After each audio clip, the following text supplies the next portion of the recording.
नमस्कार दोस्तों, academy check YouTube channel पर आपका बहुत बहुत स्वागत है। हम हमेशा की तरह जो भी ग्रामीण प्रतिभाएं हैं और जिनका भी सिलेक्शन होता है उन सब की जो प्रेरणादायी कहानी है हम आपके सामने पेश करते हैं। तो आज हम पहुंचे हैं किसोपरा ग्राम पंचायत में, जहां दो जुड़वा बहनें हैं और उनका सिलेक्शन हुआ है नीट में, वो भी एक साथ हुआ है।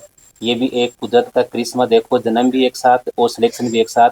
आज हम उन दोनों से किस तरीके से उन्हें पढ़ाई की, उनका पढ़ाई करने का क्या तरीका था, वो सब चीज़ें आपके साथ शेयर करेंगे। आप अपना परिचय है अपने दर्शकों को दे दीजिए। मैं सोनम सैनी, डॉटर ऑफ श्री केसरदेव सैनी, यहीं किशोरपुरा ग्राम पंचायत से हूँ, झुंझुनू से। आप भी अपना परिचय एक बार हमारे दर्शकों को बता दीजिए। मैं मोनिका सैनी, डॉटर ऑफ केसरदेव सैनी, गांव किशोरपुरा, डिस्ट्रिक्ट झुंझुनू। हाँ, तो हम आगे की बात करें तो जैसे कि हर लड़की का सपना होता है नीट क्लियर करना, आईआईटी क्लियर करना। तो जब आप 10th क्लास थी, 12th क्लास थी, तो आपके दिमाग में ये चीज़ कब आई कि मुझे डॉक्टर ही बनना है? मैंने तो जब 9th क्लास एंटर की थी ना, तब भी डिसाइड कर लिया था कि मुझे डॉक्टर बनना है। 9th के बाद बायो लेके नीट ही करनी है। अच्छा, तो आपके 10th में क्या मार्क्स थे? 93.67। तो कक्षा 10th में इनका स्कोर था 93%, जो अपने आप में एक अच्छा स्कोर है। और 10th के बाद में आपने 12th भी यहीं से की? हाँ। 12th में कितने परसेंटेज थे? 89.40। 89.40। 10th और 12th में एक अच्छा स्कोर था। इसके बाद में इन्होंने आगे की जर्नी कैसे क्या की, वो भी इन्हीं के मुख से सुनते हैं। तो आगे फिर आपने कहाँ एडमिशन लिया? मैंने 12th के बाद एलन सीकर में एडमिशन लिया था। अच्छा। वहाँ डांस में सिलेक्शन नहीं हुआ, देन सेकंड फिर मैंने वहीं वापस एडमिशन लिया था। तो लास्ट ईयर मेरे 645 मार्क्स बने थे, अच्छा। एकदम बॉर्डर लाइन पे। देन मैंने लास्ट ईयर फिर से एलन सीकर में लिया था। तो आपकी पढ़ाई का क्या रूटीन था वहाँ पे, मतलब किस तरीके से आप पढ़ाई करती थी? एक जो डेली रूटीन होता है कि स्टूडेंट का, कि कितने घंटे पढ़ाई करना, सुबह कितने बजे उठना, तो वो सब आपका किस तरीके से क्या मैनेज किया आपने? मैं नाइट स्टडी ज़्यादा प्रेफर करती थी, जैसे सुबह 5 साढ़े 5 बजे उठ के नहा धो के कोचिंग जाना। देन 1 डेढ़ बजे कोचिंग से फ्री होते थे, खाना वाना खाना और थोड़ा मतलब रेस्ट करना। उसके बाद मैं लाइब्रेरी जाती थी। लाइब्रेरी फिर रात को डिनर के टाइम आती थी और डिनर करके रात को और थोड़ा मतलब, जैसे मैं रात को फिजिक्स पढ़ती थी, तो फिजिक्स के क्वेश्चन मैं लाइब्रेरी से आने के बाद रूम पे करती थी। देन वही पूरा शेड्यूल। ठीक है। तो जैसे ही नीट में अपने 3 सब्जेक्ट थे, तो कौन सा सब्जेक्ट ऐसा था जिसमें आपको फुल कॉन्फिडेंस था कि इस सब्जेक्ट में मेरे अच्छे मार्क्स बनेंगे? फिजिक्स मेरी मतलब शुरू से ही स्ट्रॉन्ग थी। 10th क्लास तक मुझे मैथ्स फेवरेट थी मेरी, बट फिर फिजिक्स अच्छी लगने लगी। यहाँ से 12th करके जाने के बाद भी मेरी फिजिक्स ही हमेशा से फेवरेट रही है। अच्छा।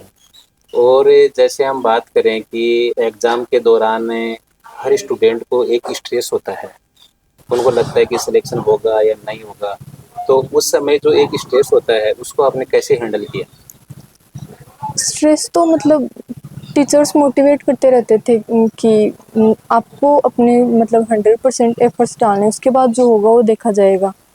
तो बस वही था कि टीचर्स मोटिवेट कर देते। ज़्यादा डिमोटिवेट होते तो वहाँ पे मतलब डाउट काउंटर पे चले जाओ, टीचर से कंसल्ट करो क्या इश्यू आ रहे हैं, वो सब कुछ वहीं पे मतलब हो जाती थी। और पापा से बात करके, मम्मी से बात करके मतलब थोड़ा और कॉन्फिडेंस हो जाता था। अच्छा।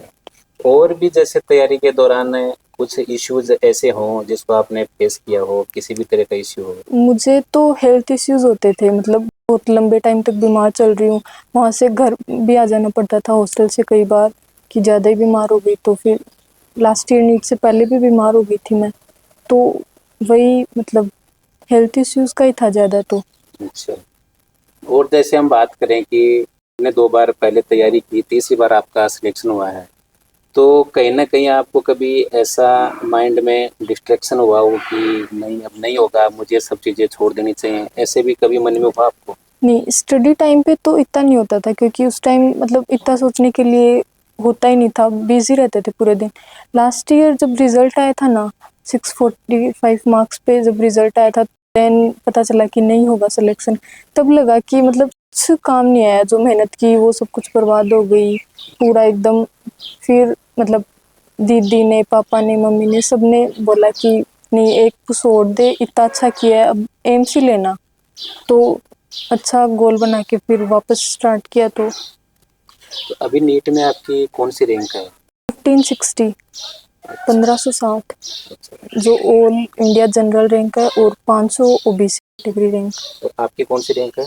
24,895 24,895 ऑल ओवर इंडिया में ऑल रैंक है ना, और ओबीसी में 11,000। तो आप इस सब का श्रेय किसे देना चाहोगे? जैसे कि आपने 3 साल तक मेहनत करी, तो किसी न किसी का आपका एक ऐसा सपोर्ट हो कि आपको हमेशा वो सपोर्ट याद रहेगा।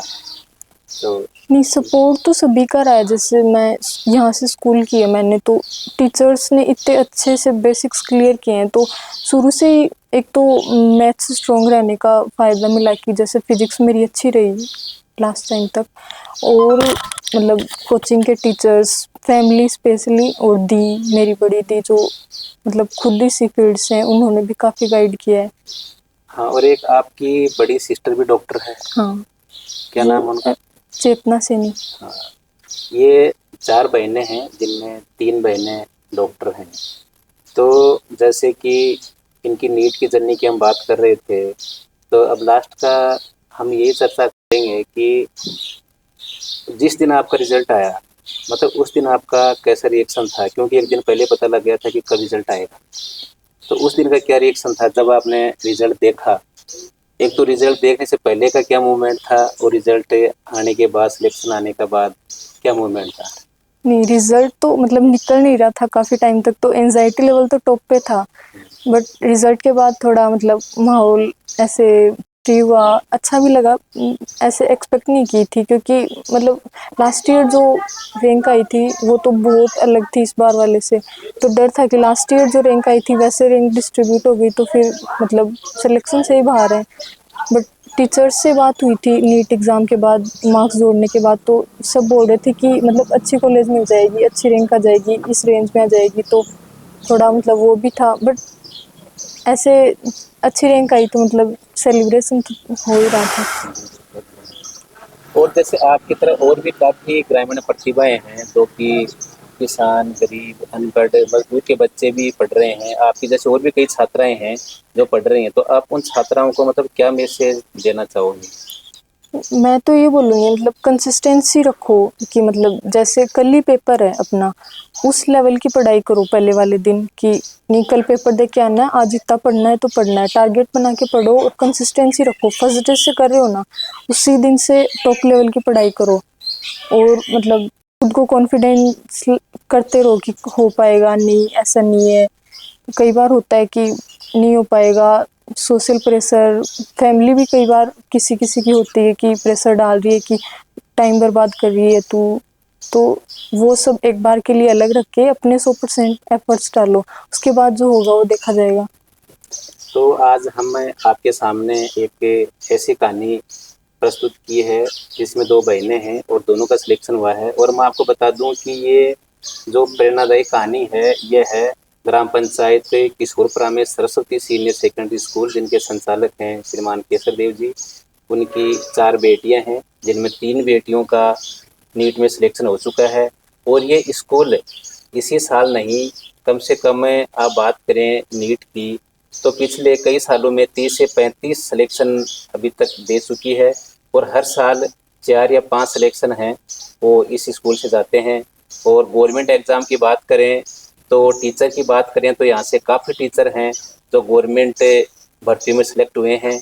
और बच्चे भी हैं जो कोई आर्मी में जाता है, कोई किसी क्षेत्र में जाता है। टोटल मैं बताऊं आपको तो इस स्कूल से आज तक 150-200 स्टूडेंट, टीचर जॉब लग चुके हैं।